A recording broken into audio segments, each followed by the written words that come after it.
হযরতে আবু যর গিফারি খাদেমে খায়রুল বাশর खिदमतों में जिंदगी भर ना बनाया अपना घर। हजरते আবু যর গিফারি রাদিয়াল্লাহু তাআলা এমন এক সাহাবী ছিলেন, রাসূলের খাদেম ছিলেন। আবু যর রাদিয়াল্লাহু তাআলা রাসূলের কাছে থাকতেন।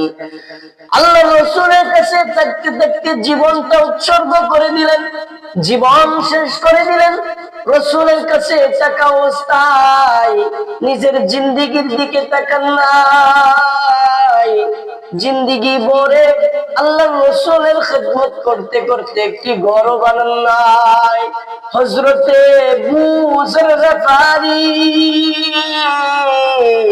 খাদেমে খায়রুল বাশর खिदमतों में जिंदगी भर ना बनाया अपना घर।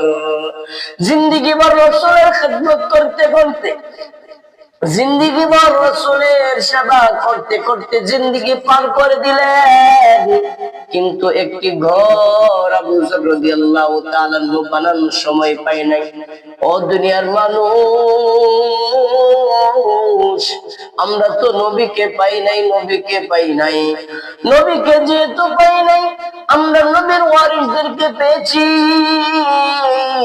নবীর ওয়ারিসদের সাথে ভালো আচরণ করতে হবে, ভালো ব্যবহার করতে হবে। দুনিয়ার মধ্যে অনেক মানুষ দেখা যায়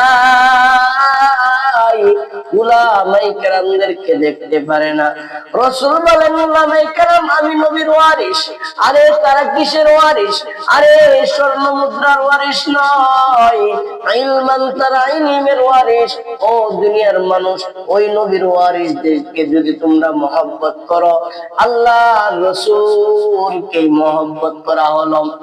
ও দুনিয়ার মানুষ, দুনিয়াতে দেখা যায় আমাকে যদি মহব্বত একজন মানুষ নাও করে, আমার সন্তানকে যদি মহব্বত করে, তাহলে এইটাই আমরা ধরে নেই আমাকে মহব্বত করেছে।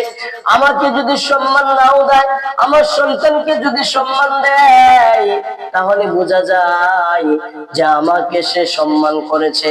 কেননা আমার সন্তানকে সম্মান করা মানে আমাকে সম্মান করা।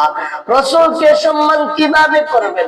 রাসূলকে কোন পাবেন না, রাসূলের ইতিআত করতে হবে, অনুসরণ করতে